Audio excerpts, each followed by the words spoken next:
Hello and welcome back. कैसे हैं आप सभी लोग? आशा करता हूँ सब अच्छा ही होगा। तो चलिए शुरू करते हैं। थोड़ा सा लास्ट एपिसोड के बारे में बात करें तो लास्ट एपिसोड हमने देखा था जियान और सुजिंग जो रहते हैं वो दोनों अभी लड़ने लगे थे उस ब्लैक बेड की वजह से, जो कि ब्लैक यिन यांग एनर्जी का हिस्सा था। क्योंकि सुजिंग ने पहले ही व्हाइट कलर का यिन यांग एनर्जी को अपने भीतर रिफाइन कर लिया था। उसने यिन यांग एनर्जी की ब्लैक कलर बीड बनाना भूल गया था, लेकिन बाद में उसे पता चला कि अगर वो दोनों एक साथ कल्टिवेट नहीं करते तो ये दोनों बीड एक दूसरे के प्रति आकर्षित होते हैं और ये सोकॉल यिन यांग एनर्जी को एक कपल लोग ही प्रैक्टिस करते हैं। फिर क्या था, वो जियान से मांगने लगी और वो बोलने लगी कि नहीं, मैं तुम्हारे बॉडी को चीर के उससे बाहर निकाल के लूंगी।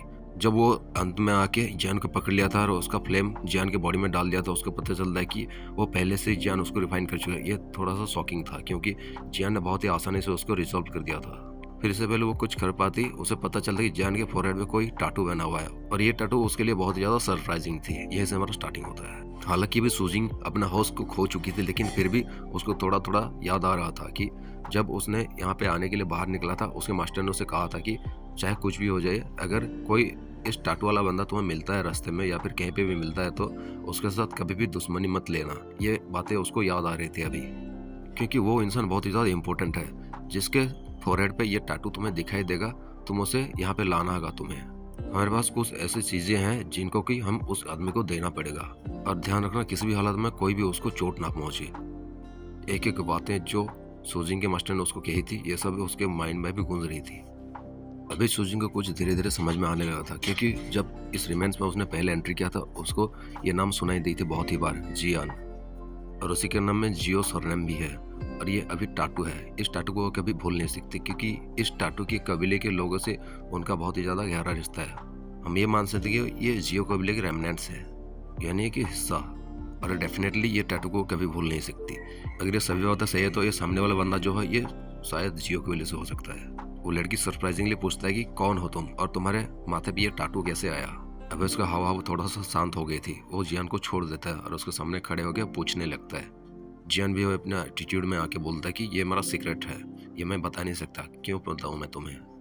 लेकिन शायद सुजिंग को पहले से पता चल चुका था कि जियान के माथे में क्या चमक रहा है, इसलिए वो जियान के थोड़ा सा दूर में जाती है। अपना ग्रीन ब्लू आइस फायर दुकी को अपने हाथों पे लाके एक छोटा सा अटैक बना के जियान की तरफ भेज देता है। ऐसा सीन था कि जियान और भी ज्यादा कंफ्यूजन में पड़ जाता है। वो सोचता है कि ये लड़की यार क्या सब पागल लड़की है क्या। अभी भी वो चाहती है कि मेरे अंदर से वो ब्लैक येन एनर्जी जो कि अभी रिजॉल्व हो चुका है मेरे बॉडी में, उसको बाहर निकालना। जैसे जैसे ये लड़की का अटैक जियान की तरफ आते जा रही थी, हवा में शटरिंग साउंड हम सुन सकते हैं। बूम बूम साउंड के साथ हवा में ब्लास्ट भी हो रही थी, और ये जो अटैक रहता है और भी ज्यादा टेरिफाइंग होते जा रही थी धीरे धीरे। जियान इस अटैक को अंडरस्टैंड नहीं कर सकता था, क्योंकि जियान को पता था ये लड़की उसका पावर सप्रेस्ड है, लेकिन फिर भी वो एक 3 स्टार डूड की पीक पे है अभी। लेकिन मामला चाहे यही हो, लेकिन जियान उसको थोड़ा सा भी हल्के में नहीं ले सकता। जियान सोच रहा है इस लड़की से डील करना इतना ज़्यादा आसान नहीं है, लेकिन जो लड़की रहती है वो कुछ कंफर्म करने के लिए जियान के साथ कार्ड्स खेल रही थी। यानी वो इसी हरकतों से जानना चाहती थी कि क्या एक्चुअली में जियान जियो कबीले से है क्या। धीरे धीरे जियान की बॉडी से मिल्की वाइट फ्लेम बाहर निकलने लगती है, और जो जियोली रहती है वो भी आके जियान के कंधे पे बैठ जाती है। अपना इंस्टेंट रूलर के निकाल के वो रेडी हो जाता है इस अटैक को डिफीट करने के लिए।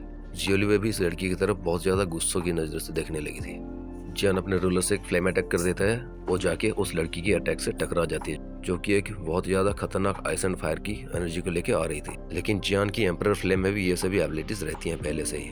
हम पफ पफ साउंड सुन सकते हैं, एक दूसरे के साथ कोलाइड हो जाते हैं। जैसे ही ये अटैक को डिफेंड किया था जियान ने, उसके मुंह से हम ब्लड की पिचकारी देख सकते हैं। जियान थोड़ा सा खांसता है और वो लड़की की तरफ देख के बोलता है कि ये लड़की बहुत ही ज्यादा पावरफुल है और इसके सामने मेरा पावर तो पूरी तरह से सप्रेस्ड है।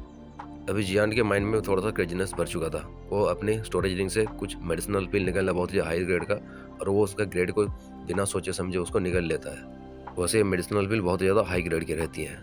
इतना ज़्यादा हाई ग्रेड के मेडिसिनल पिल को खाने के बाद जियान अपने मुंह से खून को पूछता है और सुजिंग की तरफ देखने लगता है। तो ठीक है, चलो तुम यही चाहते हो तो मैं भी यही करूँगा। वो लड़की बहुत ही ज़्यादा शॉक हो गई थी, क्योंकि ये अटैक बहुत ही ज़्यादा पावरफुल थी, लेकिन ये लड़की ही जानती थी ये कितना ज़्यादा पावरफुल थी। ये उसका द्विकी और उसका जो होली फ्लेम था, इन दोनों का एनर्जी को मिला के कंबाइन अटैक किया था। इस अटैक को रिसीव करने में एक 4 स्टार डूडी को भी फट जाएगा, लेकिन जियान ने इसको डॉच ही नहीं किया, इसको पूरी तरह से ब्लॉक भी कर दिया। और उसके बावजूद ये इतना ज़्यादा पावरफुल अटैक था कि एक 4 स्टार डूडी को भी हरा सकता था, लेकिन जियान ने सिर्फ कुछ कदम पीछे लिया और उसके मुँह से कुछ खून निकली। ये उसके लिए बहुत ज़्यादा सरप्राइजिंग बात थी। जियान अभी उसके मास्टर की बातों पे ध्यान देता है। उसके मास्टर ने पहले कहा था कि उसे कुछ फैमिलियर से फीलिंग आ रही है इस लड़की से। तो वो पूछते कि मास्टर ऐसा क्या फैमिलियर से फीलिंग आ रही है। वैसे जियान भी जान चुका था ये लड़की बहुत ज़्यादा पावरफुल है, लेकिन इसको हराना थोड़ा सा मुश्किल तो होने वाला है। यानी हम मान सकते हैं कि 1:9, यानी जियान के पास 10% होता है कि इस लड़की को हरा दे, और 90% चांसेस ये है कि ये लड़की जियान को आराम से हरा देगा। जो गोल्डन ड्रैगन किंग थे वो जियान को बोलते कि बच्चे इतना ज़्यादा खुश मत हो, ये लड़की तुम्हारी सोच से भी ज़्यादा पावरफुल है। मैं चाहता हूँ कि तुम अपने क्लैन टैटू को एक्टिवेट कर लो, क्योंकि मुझे लगता है कि ये लड़की उससे कुछ फैमिलियर से फीलिंग को पा रही है, और शायद तुम्हें आज ये क्लैन टैटू एक्टिवेट करने का फ़ायदा भी हो सकता है। जो गोल्डन ड्रैगन किंग थे वो भी सूजिंग की तरफ देखने लगे थे ध्यान से, क्योंकि वो सोच रहे थे कि इस लड़की को वो कैसे जानते हैं, ये सब याद करने की कोशिश कर रहे थे। जियान सोचने लगता है कि उसको पहले से उसके मास्टर ने कहा था कि तुम अपना क्लैन टैटू को तब तक एक्टिवेट मत करना जब तुम एक डोजियन खुद को एडवांस नहीं कर लेते, लेकिन अभी कह रहे हैं कि क्लैन टैटू को एक्टिवेट करो, शायद इसका कोई मतलब ही होगा। इसलिए बिना कुछ सोचे समझे जियान उसका मास्टर की बातों को ध्यान देता है, अपने क्लैन टैटू को एक्टिवेट करने लगता है। तो हम जियान को अपने हाथों में कुछ हैंडसेल को चेंज करते हुए देख सकते हैं। वो बोलता है कि 3 mysterious changes transformation, first change, second change, third change.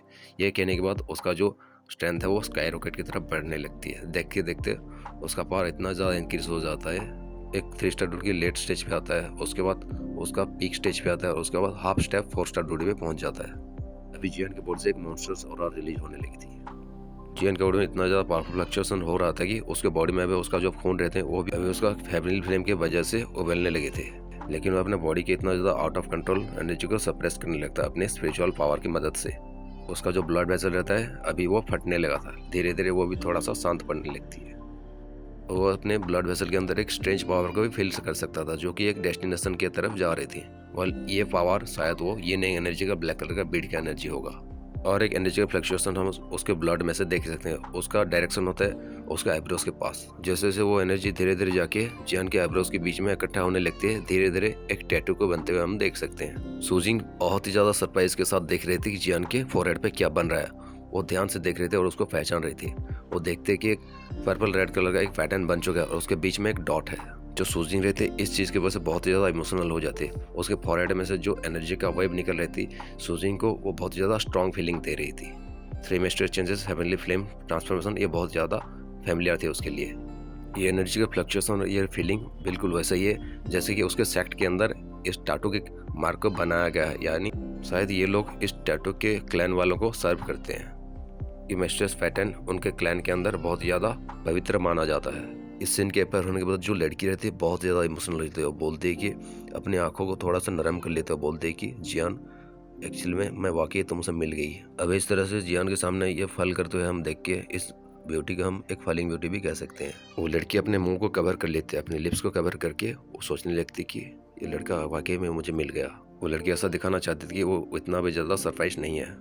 जब जियान के फोरहेड पे पूरी तरह से टैटू बन चुका था, उसका लास्ट पार्ट भी बन चुका था, धीरे धीरे उसके फॉरहेड पे एक टैटू को हम पूरी तरह से देख सकते हैं। जब ये टैटू पूरी तरह से जियान के फॉरहेड पे बन चुका था, उसके शरीर में जब ब्लड फ्लो रहते हैं और भी ज़्यादा तेज़ी से आने जाने लगते हैं। जियान जी की बहुत ही देर से अपने आंखों को बंद करके इस टैटू को एक्टिवेट कर रहा था, अभी धीरे धीरे से अपने आंखों को खुलता है। जो उसका टैटू रहता है वैसे छप चुका था उसके फॉरहेड पे कि जैसा लगता है ये पहले से ही नेचुरल हो, यानी ये कभी मिट्टी ना हो।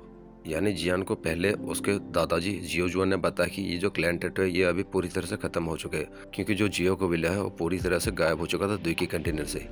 लेकिन अभी यहाँ पे इस टैटू एक्टिवेट करने के बाद जियान को ऐसा लगता है कि इस दुनिया में इस टैटू का कभी खत्म हुआ ही नहीं है। जियान धीरे धीरे उस सभी बातों को समझने, उसको याद करने लगता है कि उसके जियान के दादाजी ने ऐसे बताया था कि ये क्लैन टैटू तब काम करेगी जब उसका ब्लड लाइन बचा होगा। यानी जियान को पता चल चुका था जो जियो कबीला है यहाँ पे बचा हुआ है, और जियो कबीला का ब्लड लाइन भी बहुत ज़्यादा सुरक्षित है। सेम टाइम में हम देखते हैं कि जियो जो कि दुई की कंट्री में भी रहती है, उसके माथे पे भी एक टैटू बनने लगी है बहुत ही स्ट्रेंज तरीके से। अगर हम ध्यान से देखते हैं ये जियान की तरह ही उसका जियो कबीले का टैटू उसके माथे पे बन रहा था। यानी ये समझ में आ रहा है कि शायद अभी उसका ब्लड लाइन जो है दुई की कंट्री में भी पूरी तरह से एक्टिवेट हो चुका है। अभी जियान उसके फॉरहेड पे महसूस कर सकती है 2 एक्स्ट्रा लाइन बने हुए हैं और बहुत ही ज़्यादा तेज़ी से वो चमक रही थी। तभी वो याद करता है कि जियो जियान ने जैसे बताया था कि ये एक ऐसा टेक्निक है जो कि उसके जियो कबीले का खुद का टेक्निक है, यानी उसका खुद का क्लैन टैटू है। जब ये पूरी तरह से कंप्लीट हो जाएगा तब उसको 3 मिस्टीरियस चेंजेस ट्रांसफॉर्मेशन को एक्टिवेट करने की जरूरत नहीं पड़ेगा। उसका सोचने से ही उसका टैटू अफेयर हो जाया करेगा उसके माथे में। और अभी वो धीरे धीरे जियान को सब कुछ समझ में आ रहा था और वो क्लैन टैटू पूरी तरह से कंप्लीट हो चुका था। अगर दूसरी बार जियान इसको एक्टिवेट करने की कोशिश करेगा तो उसको हैंडसेल को चेंज करना नहीं पड़ेगा, उसके सोचते ही उसका क्लैन टैटू बाहर आया करेंगे। लेकिन भले सिचुएशन जैसी भी हो, जियान को समझ में आता था कि ये जो 2D कंटेनर है बहुत ही ज़्यादा स्ट्रेंज तरीके से है, इसलिए जियान ऐसे चलते फिरते इस टैटू को एक्टिवेट करना नहीं चाहता था। वो चाहता है कि 3 मिस्टेरियस ट्रांसफॉर्मेशन चेंजेस की वजह से उसका टैटू अभी फिलहाल गिरे तो ओपन हो, और इसी टेक्निक को यूज करके वो इस क्लैन टैटू को बाहर निकाला करेगा। जियान जो कि अभी पूरी तरह से अपने क्लैन पैटर्न पे ध्यान दे रहा था, उसको कुछ आवाज़ सुनाई देती है। सामने वाले जो लड़की रहते हैं बोलती है कि अपने लिप्स को वाइट करते हुए बोलते कि जियान, क्या तुम अभी मुझे बता सकते हो क्या तुम जियो कबीले से हो? जियान भले ही बहुत सारे बातों को नज़रअंदाज कर दे, लेकिन इस बात को नज़रअंदाज नहीं कर पाता। उसके कानों में ये बातें सुनाई देती है। जियान के माइंड में सरप्राइज भरे हुए थे। वो सोचता है कि यार ये लड़कियों को कैसे पता कि मैं जियो कबीले से हूँ, आखिर ये लड़की है कौन? तभी गोल्डन ड्रैगन किंग की आवाज़ आती है और वो जियान को बोलते हैं कि शायद ये लड़की तुम्हारे क्लैन से बिलोंग है। तभी जियान को कुछ समझ में आने लगता है। वो सोचते कि ये लड़की अचानक से क्यों रुक गई थी जियान को हमला करने से, और वो ध्यान से जियान को इंस्पेक्ट कर रही थी। वैसे ये तो पता ही नहीं कि ये लड़की कौन है। इसके बारे में हम जान लेंगे कल दूसरे एपिसोड में, और कल हमें पता चलोगे जियो कबीले के रिलेटिव या फिर जियो कबीले के रेमनेंट्स के बारे में। तो चलिए मिलते हैं दूसरे एपिसोड में, तब तक बने रहिए एंड सी यू अगेन।